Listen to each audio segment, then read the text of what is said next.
সমুদ্রে মাছ ধরতে গিয়ে বঙ্গোপসাগরে ডুবে গেল ভাই ভাই নামে একটি ট্রলার।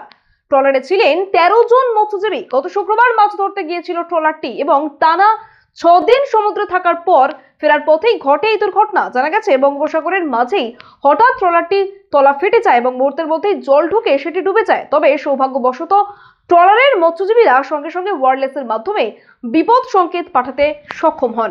তৎপরতার সাথে উদ্ধার অভিযান চালিয়ে ডুবে যাওয়া ট্রলারের 13 জন মৎস্যজীবীর সকলকেই অক্ষত অবস্থায় উদ্ধার করা সম্ভব হয়েছে।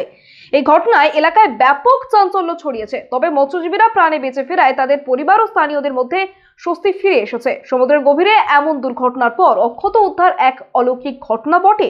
দেখুন, বঙ্গোপসাগরের ট্রলার ডুবি, 13 জন মৎস্যজীবীর অলৌকিক উদ্ধার, এলাকায় চাঞ্চল্য। গভীর সমুদ্রে মাছ ধরতে গিয়ে বঙ্গোপসাগরের একটি ট্রলার ডুবির ঘটনায় ব্যাপক চাঞ্চল্য ছড়িয়েছে। তবে স্বস্তির খবর, ট্রলারে থাকা 13 জন মৎস্যজীবীকে অক্ষত অবস্থায় উদ্ধার করা সম্ভব হয়েছে। এই ঘটনায় সমুদ্রের বিপদ এবং মৎস্যজীবীদের জীবনের ঝুঁকি আরও একবার সামনে চলে এলো। ঘটনাটি ঘটে গত শুক্রবার। ভাই ভাই নামে একটি ট্রলার 13 জন মৎস্যজীবীকে নিয়ে মাছ ধরার উদ্দেশ্যে গভীর সমুদ্রে রওনা হয়েছিল। সাধারণত এই ধরনের ট্রলারগুলি কয়েকদিন ধরে গভীর সমুদ্রে মাছ ধরে তারপর উপকূলে ফিরে আসে। ট্রলারটিও টানা 6 দিন ধরে গভীর সমুদ্রে মাছ ধরার কাজ চালিয়ে যাচ্ছিল।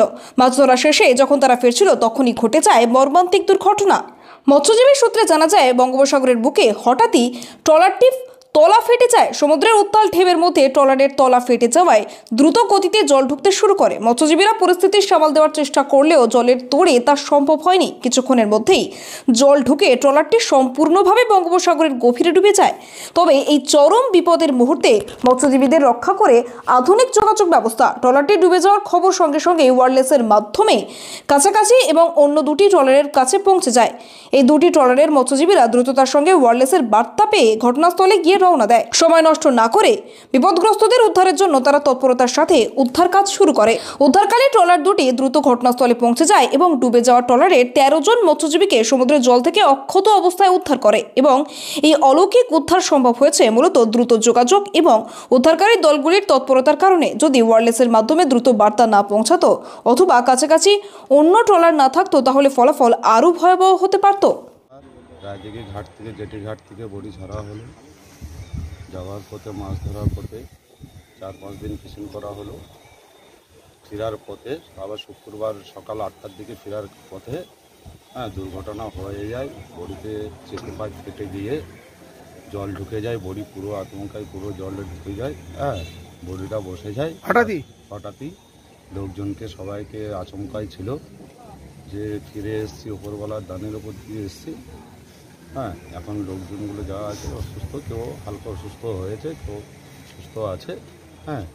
এই মাছ নিয়ে ফিরছিলাম। গত শুক্রবার এই রায়দিঘি থেকে এই ভাই ভাই ট্রলারটি নিয়ে আমরা সমুদ্রে পাড়ি দিই। ওখানে মাছ ধরি।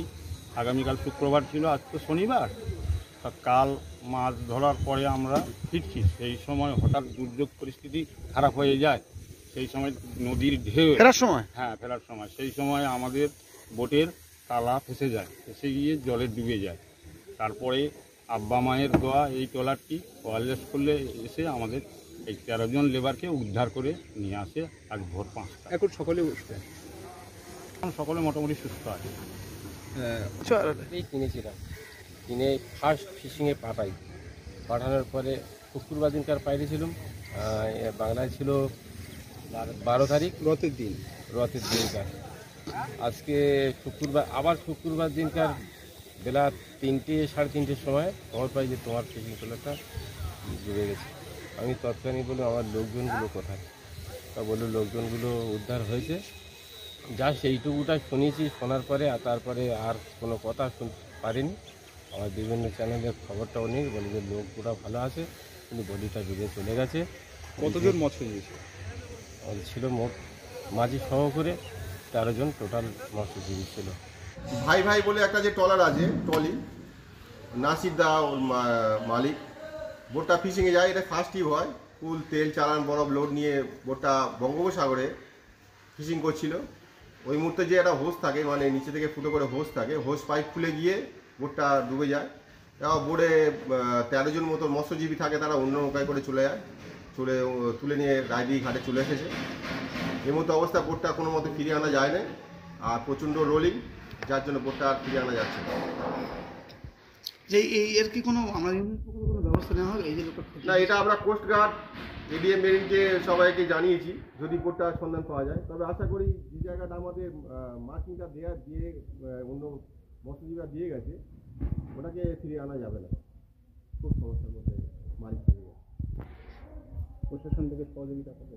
প্রশাসনকে জানিয়েছি কিন্তু এটা নেভি কোস্টগার্ড পারবে, কিন্তু বোটটা একটা খাড়ি বলে অঞ্চলটা খাড়ি আছে, খাড়িতে গেছে, ওটা পাওয়া যাবে না। 13 জন মৎস্যজীবী সকলে সুস্থ আছে, সবাই রায়দিঘির ঘাটে বর্তমানে চলেছে। তারা বলেছে। আপনার নাম পরিচয়? অলুক হালদার। রায়দিঘি থেকে রাকেশ শেখের রিপোর্ট, ডিএন নিউজ বাংলা।